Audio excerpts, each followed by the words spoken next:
करवा चौथ व्रत कथा। एक साहूकार था, उसके 7 लड़के थे, एक लड़की थी। लड़की का नाम वीरावती था। सब तो भाई बहनों में आपस में बहुत प्यार था। सभी इकट्ठा ही खाना खाते थे, इकट्ठे रहते थे। बहन की शादी हो गई थी तो वह अपने घर आई।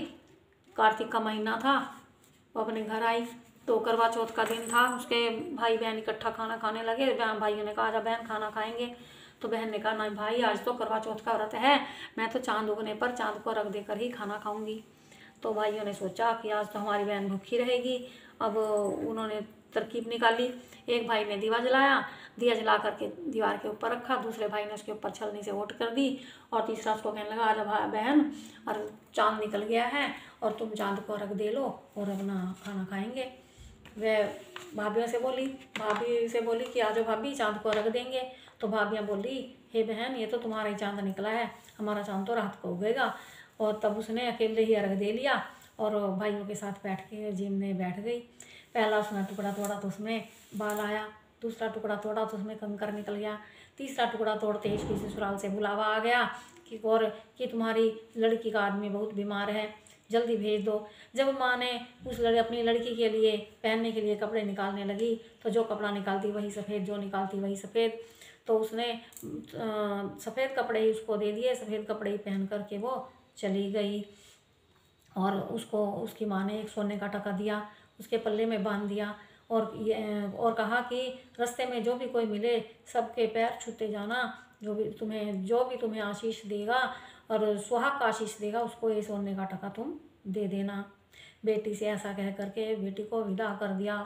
रास्ते में जो भी मिले उसके पैर छूती चली गई। सभी ने उसको आशीर्वाद तो दिया, लेकिन यही दिया कि सीली हो सबेरी हो, बहुत बहुत भैया की बहन हो, अपने भाइयों का सुख देख। किसी ने भी उसको सुहाग का आशीष नहीं दिया। ससुराल में पहुँचते ही छोटी नंद उसको खड़ी थी। छोटी नंद मिली तो उसके पैरों लगी तो वह कहने लगी सीली हो सपुत्री हो, 7 पुत्रों की माता हो, मेरे भैया का सुख देख। यह सुनते ही उसने तभी अपने पल्ले से सोने का टका खोला और अपनी नंद को दे दिया। अंदर गई तो उसकी सास ने उसको बैठने के लिए पीढ़ा भी नहीं दिया और सास उससे बोली कि जा ऊपर जाके देख ले। तो वहाँ जब ऊपर छत पे अपना चौबारे में गई तो उसने वहाँ जा कर के देखा कि उसका पति तो मरा पड़ा है। वह भी वहाँ बैठ गई और उसकी सेवा करने लगी। उसकी सास सारी बची कुची रोटी दासी को दे करके कहती जा बहू को रोटी दे आओ। ऐसा होते होते बहुत समय बीत गया। मंगसिर की चौथ आई। चौथ माता बोली करवा ले भाइयों की प्यारी करवा ले दिन में चांद उगानी करवा ले, भूखी घनी भूखी करवा ले। तब वह चौथ माता को देख करके बोली कि हे माता, तुम ही ने मेरी माँ उजाड़ी है, तुम ही ने मेरा सुहाग लिया है, अब तुमको मेरा सुहाग देना पड़ेगा। चौथ माता ने कहा पोह की चौथ आएगी और फिर इसी तरह से सारे महीनों की, माघ की चौथ आएगी, फागुन की चौथ आएगी, सभी महीनों की चौथ आएंगी, लेकिन तुम्हारे से तो कार्तिक की चौथ जो है वो नाराज है। और जब कार्तिक की चौथ आएगी तो तुम उसके पैर पकड़कर छोड़ना मत, वही तुम्हें करवा देकर जाएगी। तो ऐसे ही सब महीनों की चौथ आई। आखिर में कार्तिक की चौथ आई। तो जब कार्तिक की चौथ आई तो उसके पैर पकड़ कर के बैठ गई। और जो कार्तिक की चौथ थी वह गुस्से में थी। वह बोली करवा ले, घनी भूखी करवा ले, व्रत भंडनी करवा ले।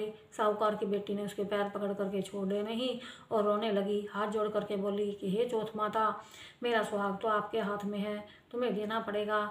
चौथ माता बोली कि हे पापनी, हे हत्यारी, मेरा पैर क्यों पकड़ती है, छोड़ मेरा पैर। वह बोली कि माता, मेरे से जो भी बिगड़ी हुई हो, जो मेरे से पाप हुआ हो अनजाने में या जानकर भी, आपको माफ़ करना पड़ेगा, आपको मेरा सुहाग देना ही पड़ेगा। चौथ माता राजी हो गई। आँख में से काजल निकाला, नाखून में से मेहंदी निकाली और टीके में से रोली निकाल करके चितली उंगली से उसके ऊपर छिंटा दिया। उसका पति उठ करके बैठ गया और बोला कि मैं तो बहुत सोया। तब उसने पूछा कि क्या तुम सोए थे, मुझे तो 12 महीने हो गए तुम्हारी सेवा करते हुए। जब चौथ माता ने सुहाग दिया है तो वह बोला कि चौथ माता का उज्जमन कर। तब वह चौथ माता की कहानी उसने सुनी। करवा मिनसा, खूब चूरमा आदि बनाया। दोनों पति पत्नी ने मिल करके पूजा की और जिम कर बैठे, चौपड़ खेलने लगे।